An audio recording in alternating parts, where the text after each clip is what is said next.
So folks, welcome. So good to have you here tonight. This is a significancy. The idea is to share big ideas with some beautiful music and conversation, mainly because the life of the mind is so important to the spiritual life here. We don't juxtapose those. They're one and the same adventure. And so here's a night for spirit and big ideas and conversation. One of the best things ever is when Andrea shows up. Listen to this music.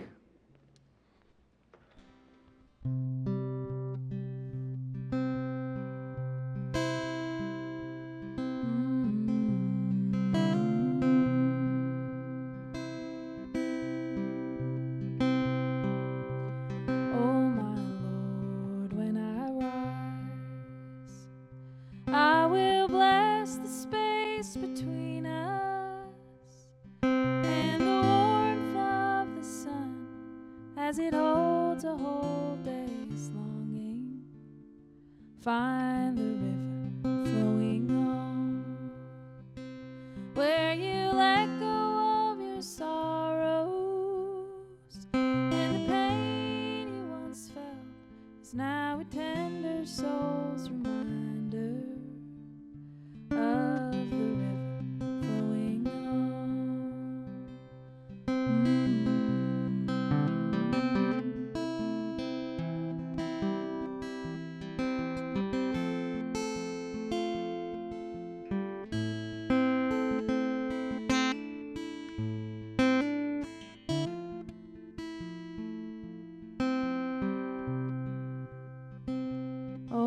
Sister, you have known of the light in one another and the bloom of the flower, the last gasp of every summer.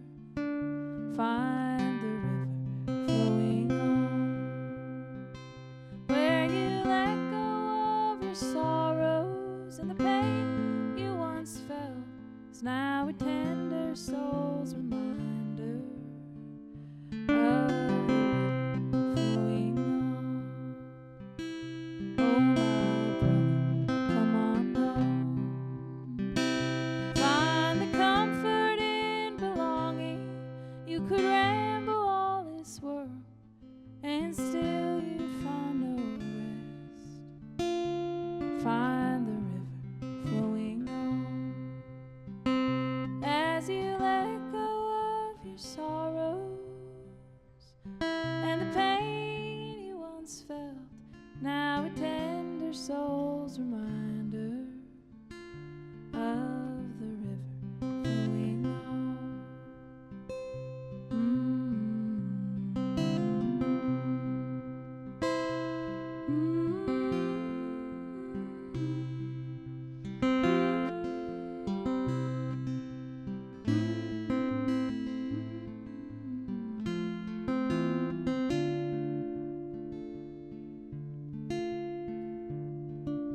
Oh, my Lord, when I rise, I will bless the space between us and the warmth of the sun, as it holds a whole day's longing. Find the river flowing on.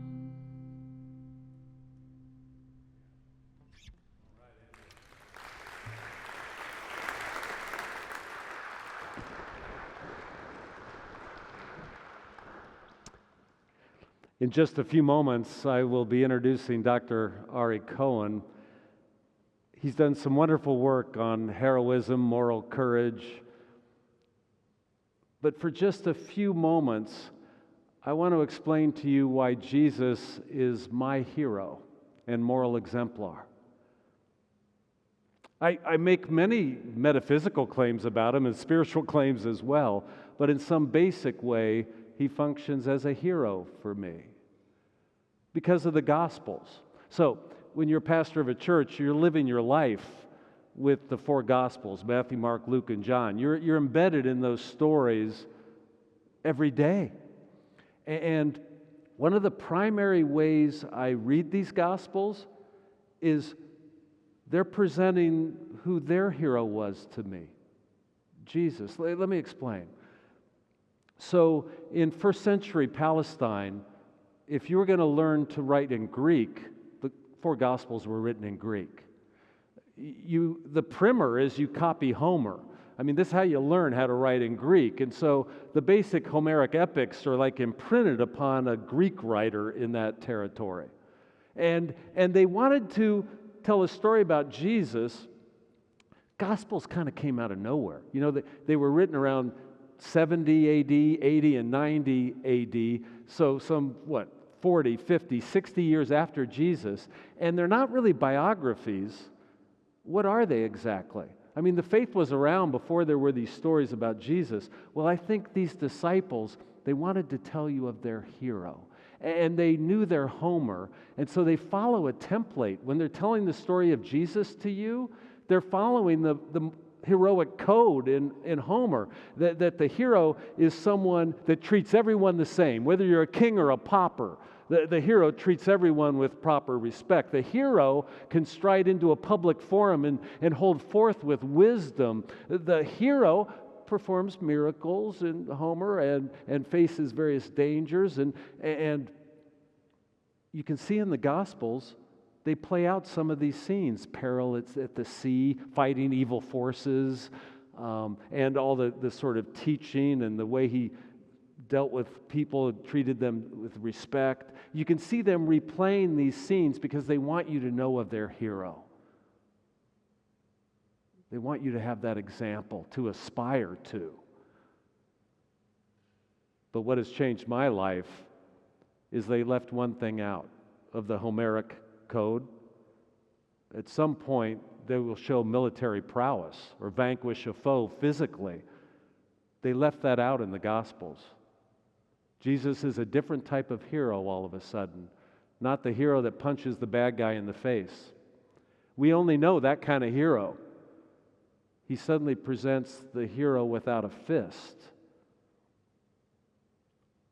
It's one of the most beautiful stories, and it's changed my life. So, I think there's a hard lock here in some ways of a man who has spent his time looking at moral courage and human rights and heroism.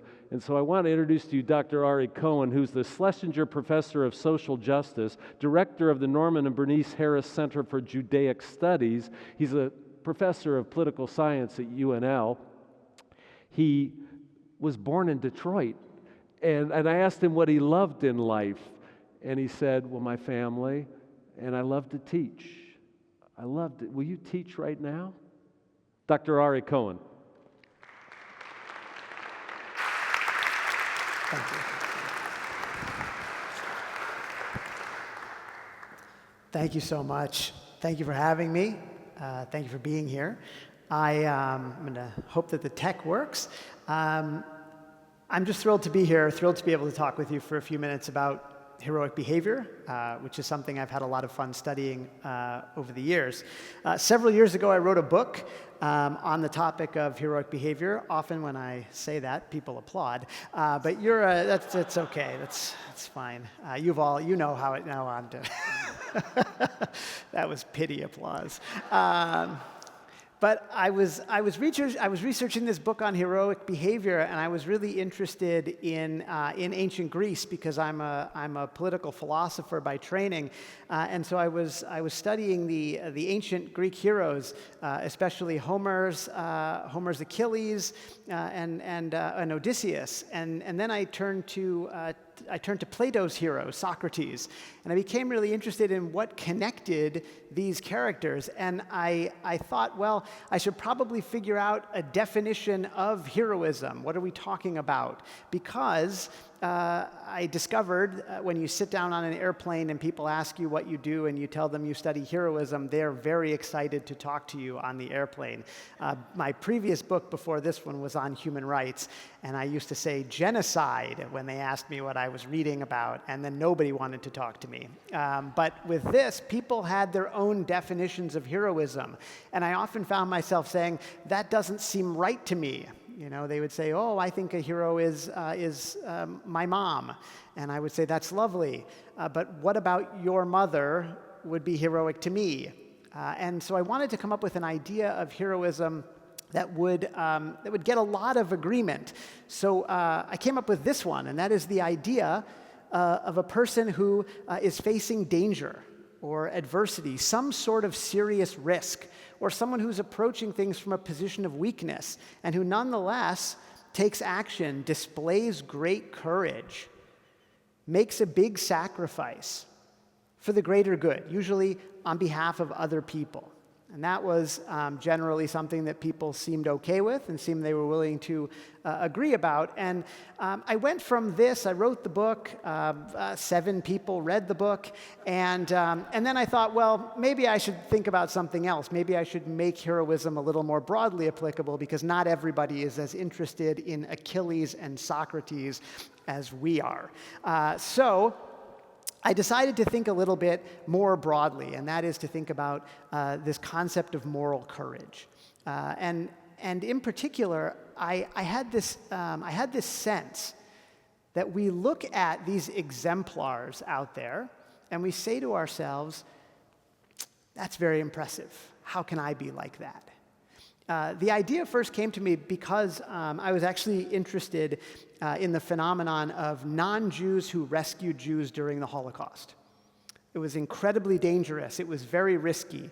It often entailed a serious sacrifice, and it was done on behalf of someone not related to you, not connected to you in any immediate obvious way, so it seemed obviously heroic, and I was interested in who these people were and why they did these things, and I did a lot of reading. There were a lot of interviews done with those people, mostly in the 1970s and 1980s. And what I discovered in reading through a lot of those interviews is those people had no idea why they did what they did. People asked them, they said, why did you do this? It was incredibly dangerous. And they said, well, it just seemed like the right thing to do. I agree, but for most people, it did not seem like the right thing to do, or it seemed far too dangerous, not worth it. Something they could reflect on, but ultimately chose not to do.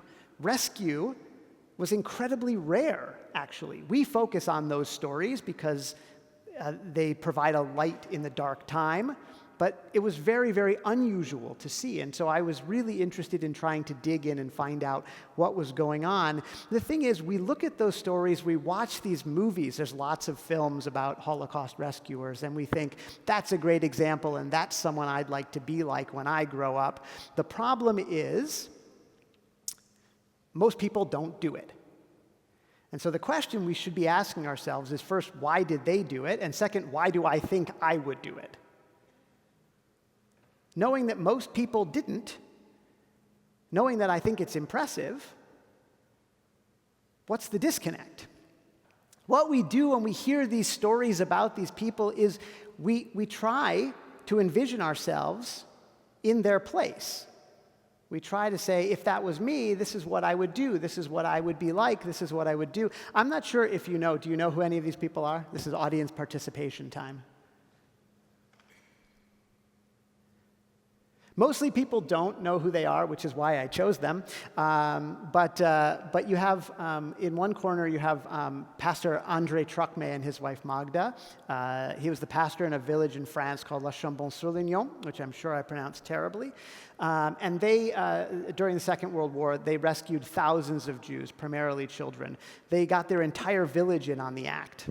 And they hid people and moved them through with their village acting as a kind of way station. It's an incredible story. And then, of course, you have Václav Havel, a playwright, revolutionary, and ultimately a politician in Czechoslovakia. And then down below, Ken Saro-Wiwa, who's a Nigerian environmental activist in the 1990s. We like to think that we're going to be like these people. They do big, impressive things, and we like to think we also, if given the opportunity, would do big, impressive things. We actually can't imagine that we would not do what they did. When we get up in the morning and we look in the mirror and we think about ourselves and the day that's ahead, we say, if an opportunity presented itself, I would take it. But we're probably wrong. I don't know how to sugarcoat that. I don't know how to make it sound better.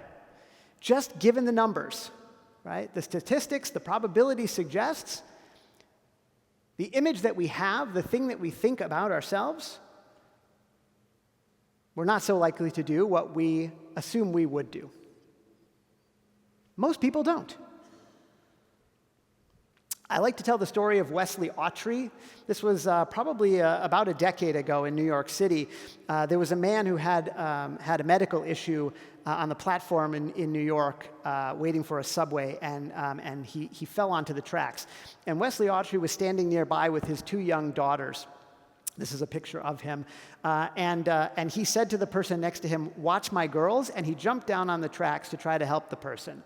And he realized, because of the medical event, that he wasn't going to be able to get the person up and get that person's assistance to help him get them off of the tracks. And then the train was coming. What Wesley Autry did was he covered the man with his own body, and the train came into the station, and they were in the middle of the tracks, and the train rolled right over them. And there was almost no clearance at all. It was so close that it knocked the hat off of his head. He was wearing a baseball cap. Knocked it off his head. He said to the man, "Just don't move. You're going to be okay." And eventually, they were rescued.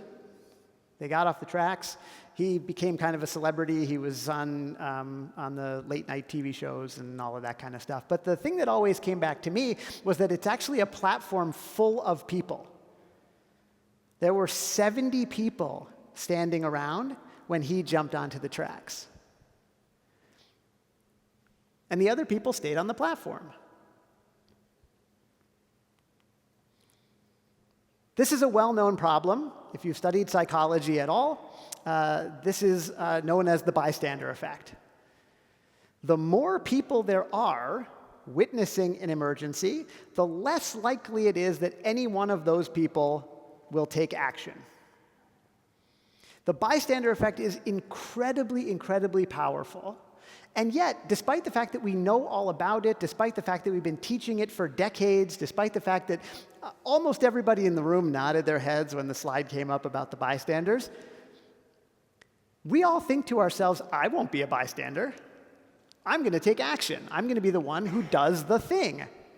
And that's probably because we think we have some kind of special something. There's something particularly good about me.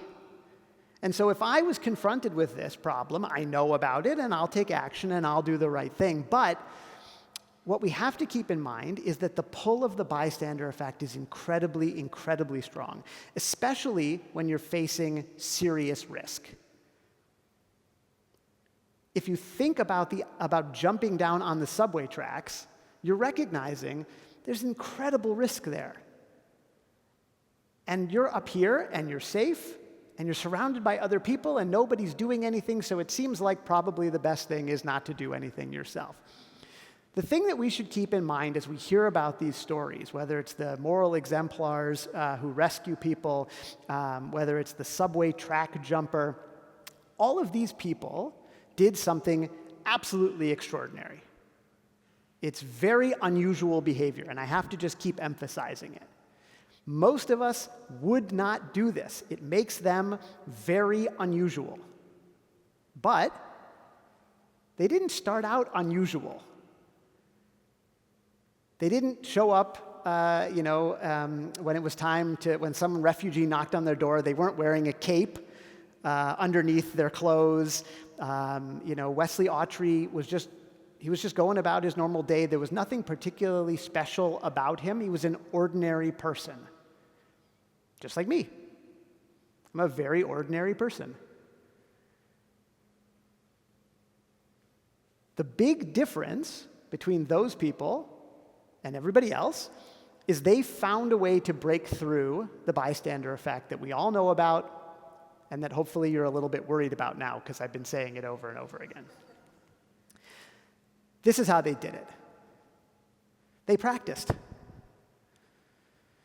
They didn't know they were practicing when they were doing it, but they were. There are a lot of ways that we can practice. There are a lot of things that we can do in our ordinary, everyday lives to make it more likely that we do the extraordinary thing if the moment calls for it. So I'll just run through a few of them, and then we'll have a conversation. The first thing that you can do is super easy. Have heroes.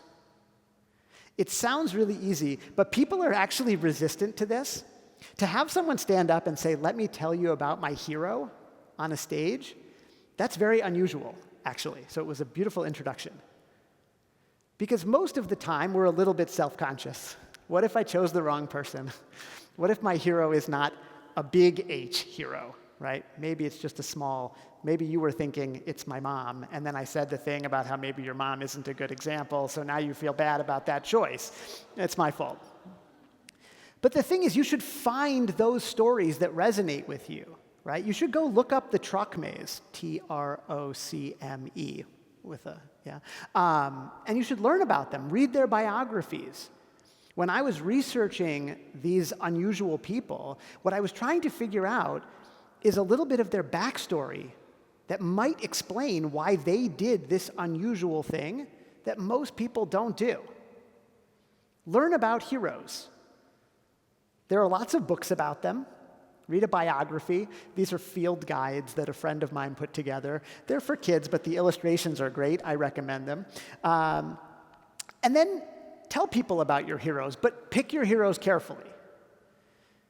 You really have to make good choices because the people you're learning about are supposed to impact you.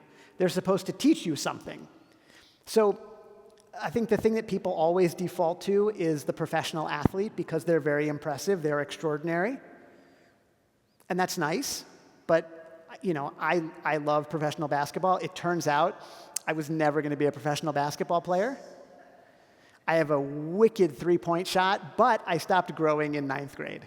And that's really gonna do you in when it comes to competitive basketball. So that doesn't really help me, right? The issue is you have to pick people who are those kinds of exemplars, who show that kind of moral courage, and then figure out what's driving them. At the same time, you have to be willing to concede that your hero is not perfect. Try to pick the best hero you can, but every hero is an ordinary person. And as a result, by and large, they're going to make some mistakes. And you have to be willing to look at those mistakes and concede them. I picked Oskar Schindler here. I don't know if you are familiar with Schindler, but Schindler, of course, there was a movie, and before that was a book, and they're very impressive, right? It shows all the amazing things that Oskar Schindler did. He saved a lot of Jewish people in a factory, and it's really an amazing story. But the thing about Schindler is he was also not a very good person.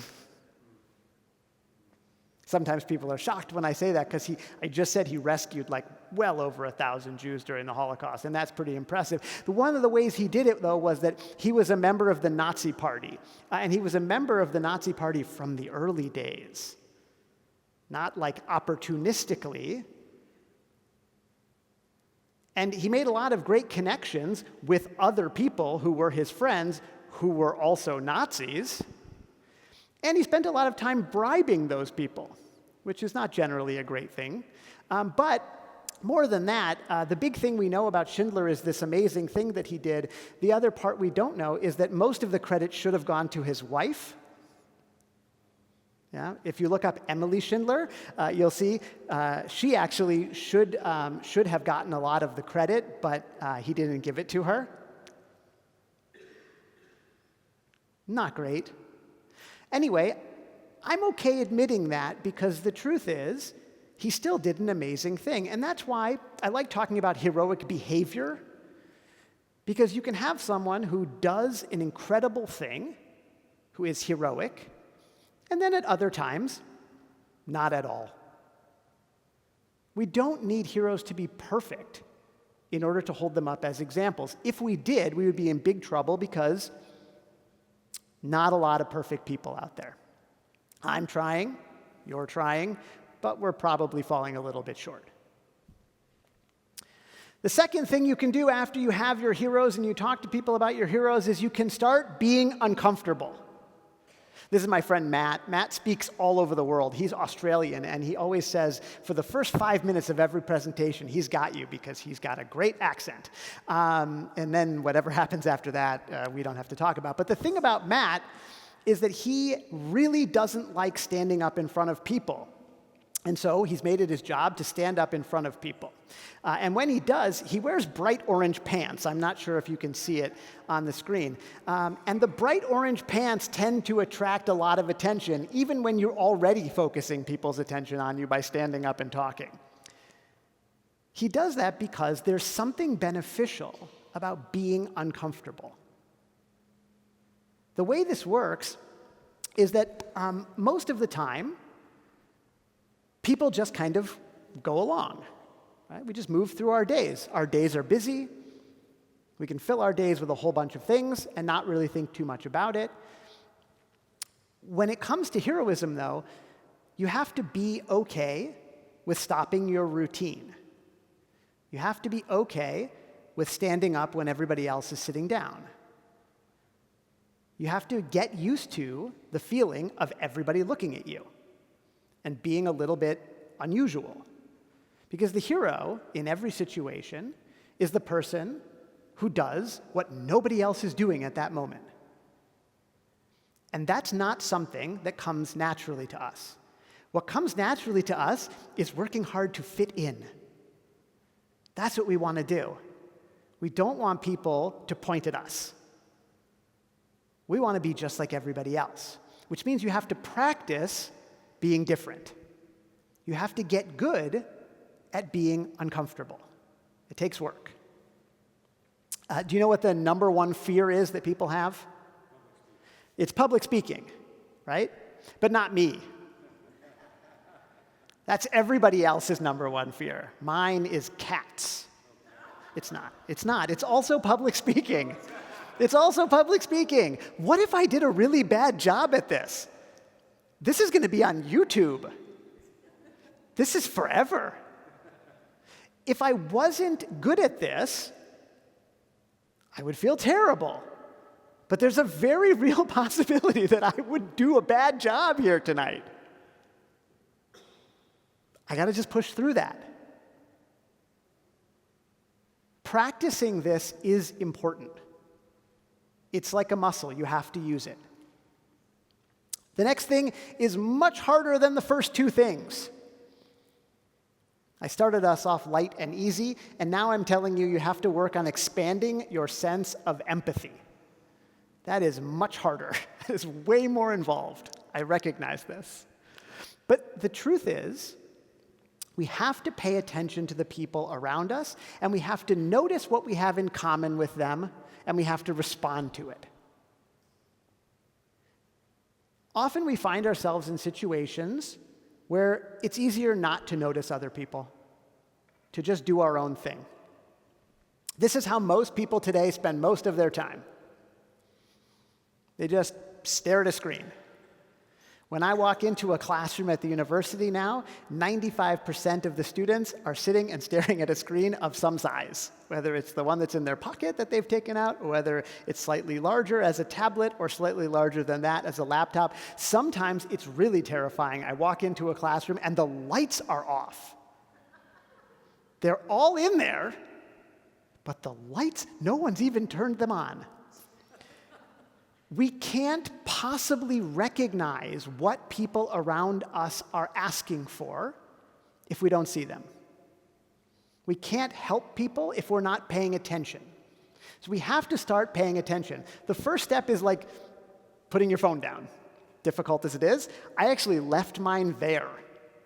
Sometimes when I'm giving a talk, I'll have it in my back pocket and it'll be buzzing, and I really want to check my notifications.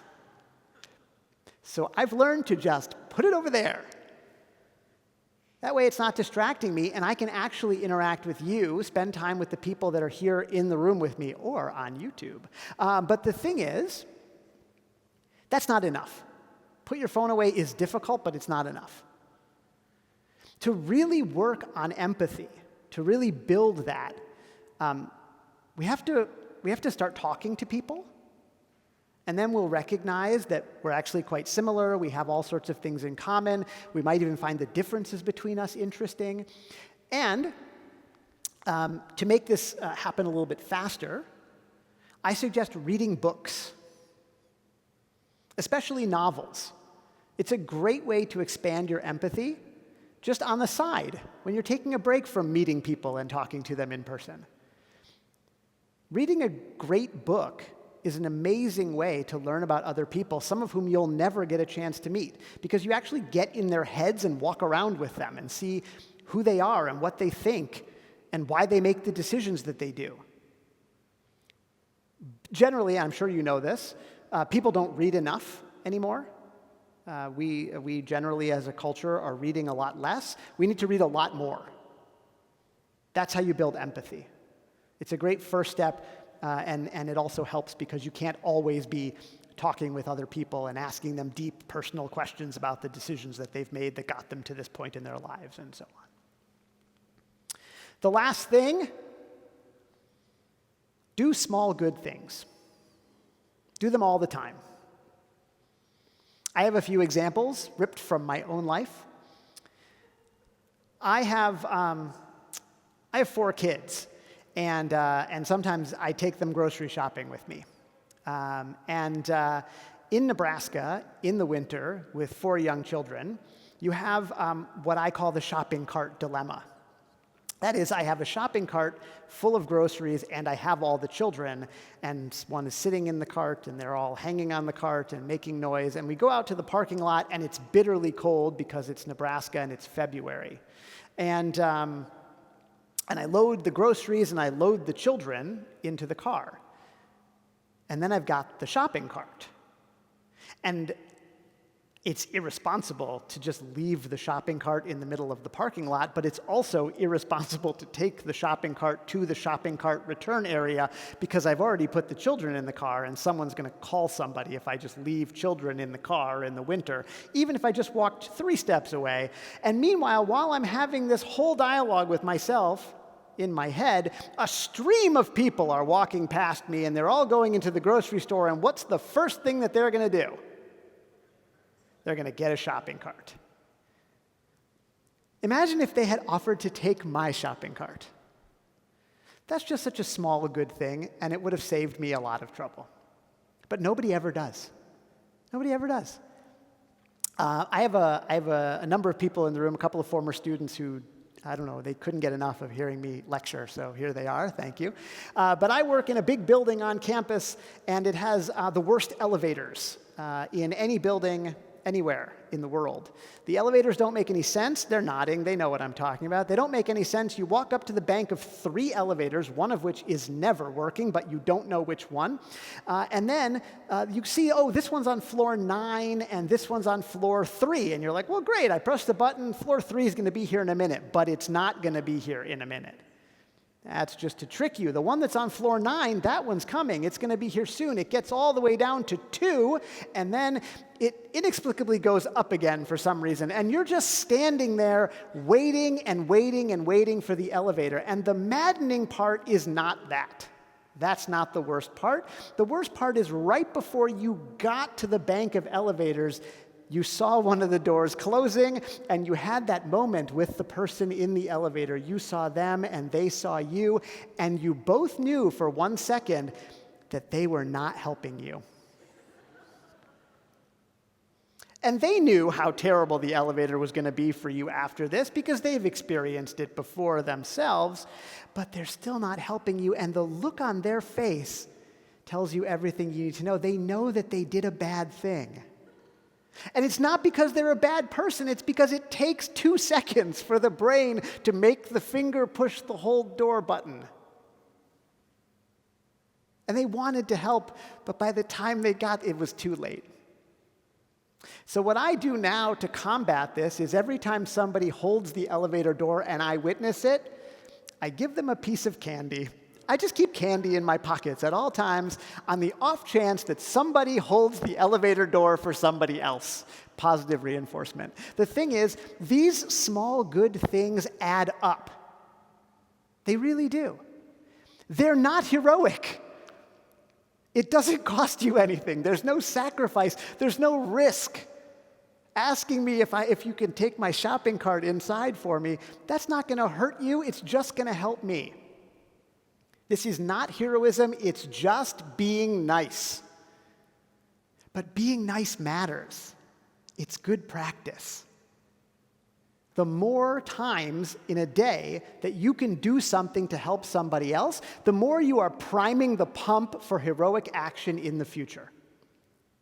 This is not just my opinion, by the way. There's actual research on this. You have to be in a helping mindset to be a helper. The last thing I'll say is that heroism is dangerous. I hope that you never find yourself in a situation where heroism is called for. It's scary, it's dangerous. Generally, we need heroes when everything else has gone wrong. And that is a situation I hope that nobody in this room ever finds themselves in. I hope that you do those things anyway, those 4 things that I suggested, because they make it more likely that you will do the heroic thing if the situation emerges. I hope it never does. And if it never does, and it probably won't, then you'll just have done a bunch of good things. You'll have expanded your empathy. You'll have taken the shopping cart back for someone who needs a hand. You'll have held the elevator. You'll have figured out who your heroes are. You'll have made yourself a little more comfortable being uncomfortable. And that way you'll know every morning when you wake up that you're more likely to do the extraordinary thing if the situation arises. And if it doesn't happen that day, you'll just do a bunch of good things. Thanks again for having me. I look forward to our conversation.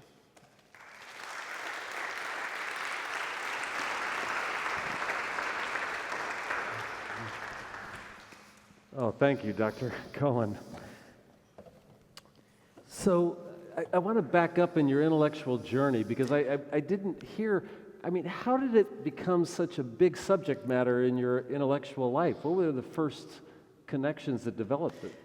Completely randomly, as all good intellectual pursuits begin. I had finished a book on the philosophy of human rights. And I was meeting with my advisor, my dissertation advisor, several years after I had graduated. And he said, well, what are you going to do next? I said, well, I just turned it in, so nothing. My plan is to do nothing. But I said, I had read this quote by a philosopher by the name of Richard Rorty. Just a little philosopher. And Rorty was talking about the non-Jews who rescued Jews, and he said, I wonder why they did it. Probably it was because of, and then he listed some reasons. They knew each other. The non-Jewish Italians were on the same bocce team as the Jewish Italians, and that's probably why they did it. Some personal identification. But he didn't do any further research into it. He didn't read any of the interviews, and I thought, well, that's an odd statement to make. We could actually try to find out why they did it. So that's what got me interested. My advisor said, oh, you should reread the Iliad. When I told him about Richard Rorty. Yeah. And I said, no, I don't think I'm going to do that. But he said, well, Achilles gives Hector's body back to his father because of personal identification. Right? Because Hector's father reminds him of his own father. And it was this idea about empathy and personal identification with suffering that was driving that moment of heroic behavior. So that's what got me started. I love how that works in life, where it literally was a sentence you came across, and it then animated. Your book on heroism, you were probably writing it for, 4 or 5 years, right? More, yeah. I wrote very slowly. So after all this cognition, do you feel more heroic? No, yeah. Not for 1 minute. Yeah. What I feel more than anything is the drive to do the things that would put me in a position to do something heroic if the need arose. I think that it has led me to do things I wouldn't ordinarily have done, that are all, I think of this as training, right? I think we're all like heroes in training, and then the question is just how much training you want to do. It turns out that people are more likely to do the heroic thing if they think of themselves as strong swimmers. What? Yeah, if they think of themselves as strong swimmers. So like, get lifeguard certification. Get It just emboldens them? Yeah, it absolutely does. Get CPR training. Because people who think they can do something well, people who think they have the right tools, are more likely to use those tools when they find themselves in a situation. There are lots of people who unfortunately find themselves in a position where someone needs to be rescued from a swimming pool or from a lake or whatever. But if they don't know how to swim, there's nothing they can do. It's weird, though, that the swimming translates to other parts of our lives. You don't have to be in a situation where someone needs a lifeguard, but knowing that you have special skills, that's motivating. You think that would extend to like physical training, martial arts, or absolutely? Yeah, there's no question. Yeah, but we know this in some ways, and we don't, and then we don't put it in our own lives. So unfortunately, we know that there are lots of mass shootings, and one thing that we've been able to study, because we have too many of them, is who runs away and who runs toward the sound of gunfire. People who have special training run toward it because they know that they could do something, right? So over and over again, nurses, firefighters, off-duty police officers, these are people who are running toward the sound of gunfire instead of away from it because they feel confident that they can act when they arrive on the scene. You'll hear military folks or athletes say, I just suddenly relied on my training. That gives you something right away that's what you're doing. Yep. Yeah, and the reason ultimately is because in so many of these situations, and going back to the Holocaust rescuers, the reason they couldn't explain why they did the thing that they did was because they often weren't thinking when they acted. It was a split-second decision: do it or don't do it, and that's why the training is so important, right? The athlete is a great example. That when the training kicks in, they don't have to think about, well, should I kick the ball now or do I? They just do it because it's a reflex. And so many people find it hard to explain why they did the thing that they did because the decision was already made a long time ago when they got that special training. Yeah. You know, when I was listening to your talk, I was first thinking that these heroic acts that you were first describing are so spectacular, by definition, they would only happen rarely. You might never be called upon, perhaps, in life for some major act of heroism. But then the talk expanded itself to just doing the smallest good things. And I just wanted to share that at that moment, I just saw some recent research that was talking about the key to happiness, and it comes down to whatever you would think. It's all about relationships. That's going to be your key to happiness. However, what the study was showing was even the smallest positive encounters you have with people during the day help massively your sense of happiness. Like if you just simply have a good conversation with a cashier that looks tired, or you just have one, that those small things somehow add up to something as big as a sense of fulfillment and happiness. And I saw you kind of making a similar connection from small good things to... Now, besides the examples you mentioned, do you have some particular heroes you could think of or share besides the non-personal examples? Sure. So I always like to put those three up because those are big human rights heroes that I have personally. But So those Those have, are yeah, absolutely, okay. the truck mays are heroes of mine without question. But I also like to always give a shout out to a literary hero, and that is Socrates. I spent a lot of time His with noble death, or what's the heroic part for you? it's so much of the hero literature, going back to the ancient Greeks, is all about the connection between mortality and heroic behavior, right? Because what mortality does is it really focuses our choices, right? It highlights how every choice you make matters because your choices are finite. We don't go on forever, and so all of our choices we should consider them incredibly important. And the Socratic death is really one of those great examples because, of course, he could easily get away. Right? He doesn't have to sacrifice himself, but he does it for the benefit of others. And he knows it, and he tells everyone that there's a lesson in it, and that this is really for the future of philosophy. It's for the greater good, and so it's a great moment that really stands out for me.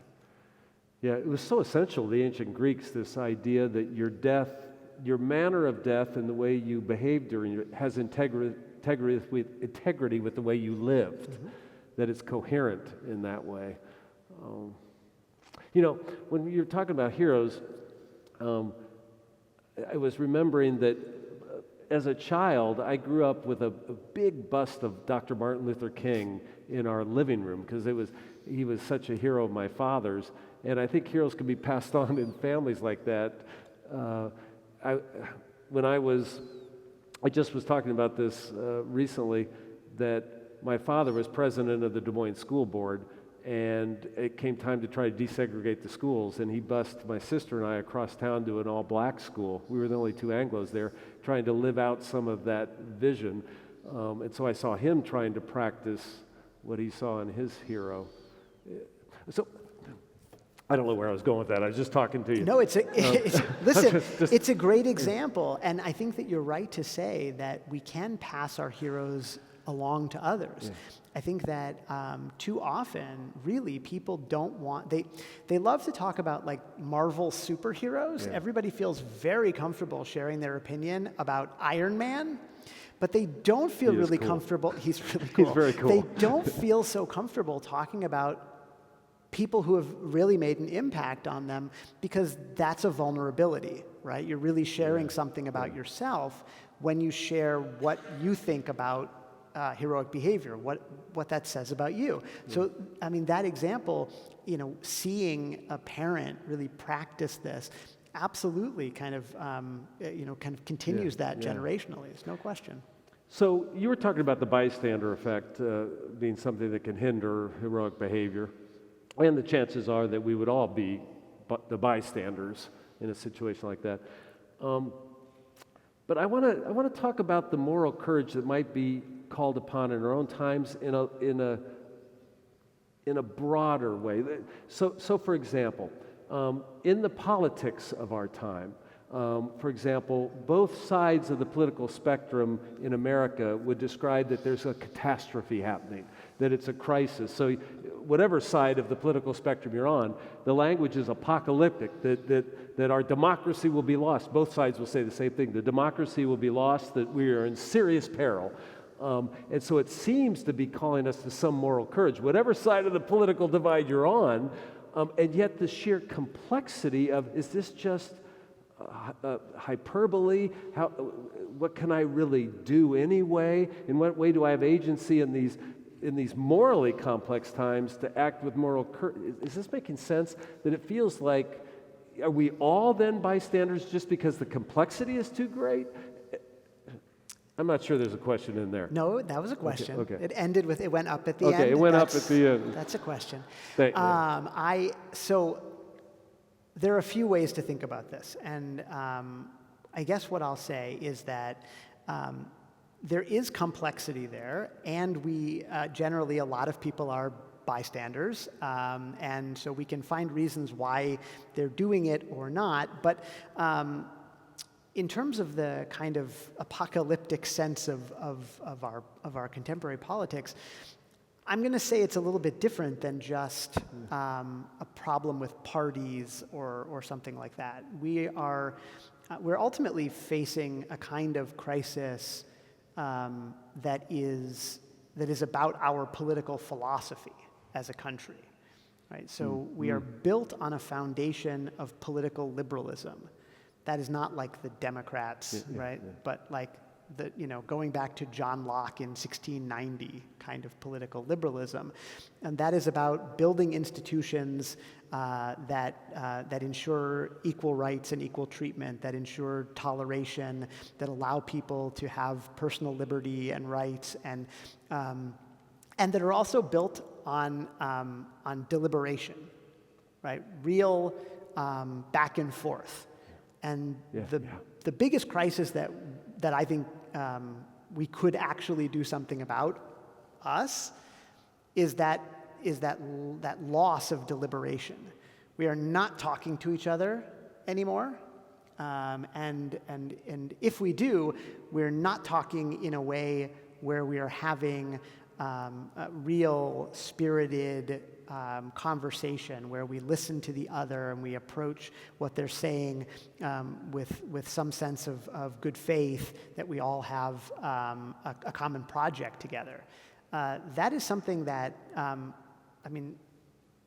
liberal democracy requires participation. It requires us to be involved with our neighbors and to work together on building our community. And that's something we ought to be doing. It's something that, again, when you get up in the morning and you look in the mirror, you say, like, what are the small good things I could do today? That's one. Remind ourselves how it was that people used to debate and disagree without yelling or demonizing. And then still forging forward with common purpose to keep our institutions strong. That's right. I think that is, if there's a big problem that we could work on resolving, it's that. It's rebuilding a political community together. Yeah. I was also struck that in some ways the four things you said about becoming a hero sounded to me as much about becoming a good, well-rounded individual. I mean, have heroes, be uncomfortable, be willing to extend yourself, expand your empathy, do small good things. So, like you were saying, you win either way. You either are practicing to be a hero, but you're just being a good person. So what I'll hear a lot of ministers say over the past couple decades is we have the wrong type of heroes. Like I've heard a lot of moralizing sermons about how come sports heroes are always our heroes? How come great singers are?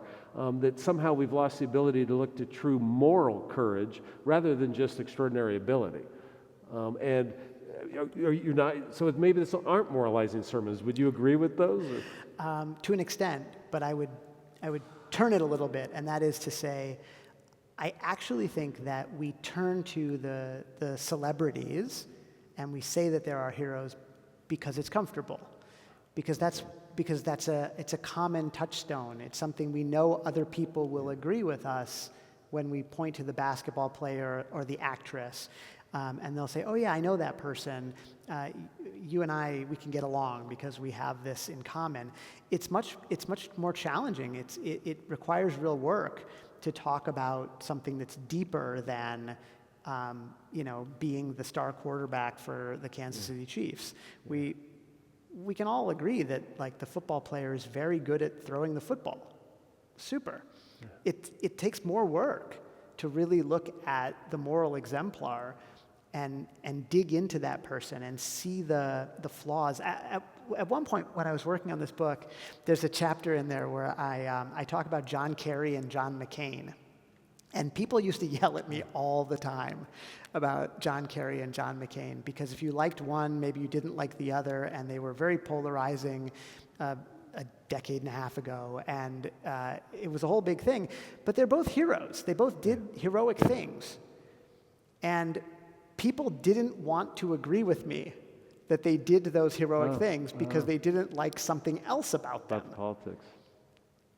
And I thought that was so revelatory, because if I had picked a really good baseball player, right? Al Kaline was a great baseball player. People are like, oh yes, he absolutely was. Go Tigers. You know he's from Detroit if he's doing an Al Kaline reference.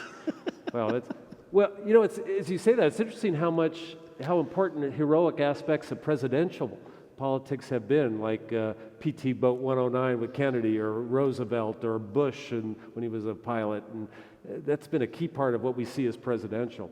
So we're going to bring Andrea back up for a closing song, but I want to thank you for me tonight. You've connected just being a good human being with what is also striving towards heroism. So thanks again for Dr. Ari Kohen. Thank you so much. Thanks for having me. Andrea, come up and bring us another song. Thank you. This was great.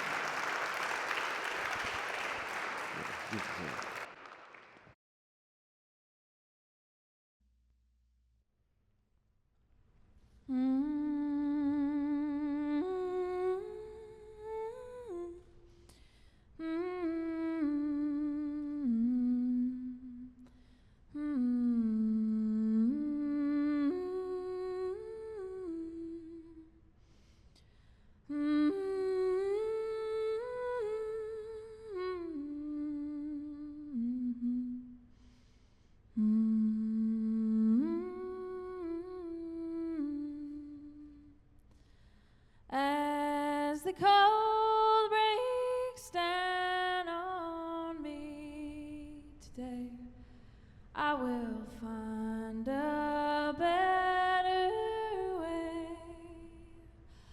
I won't close my eyes and ears and cry. You've got yours and I've got mine. And before I buy a gun, I'll get to know my neighbor. Before the lines are drawn, I'll keep a light lit on. And you can try and say I have to hate the other. Before I buy a gun, I'll get to know my neighbor.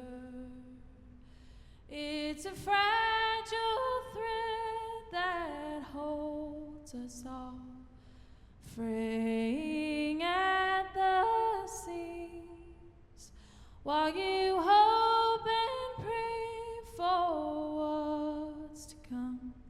Right now needs what it needs, and before I buy a gun, I'll get to know my neighbor. Before the lines are drawn, I'll keep a light lit on.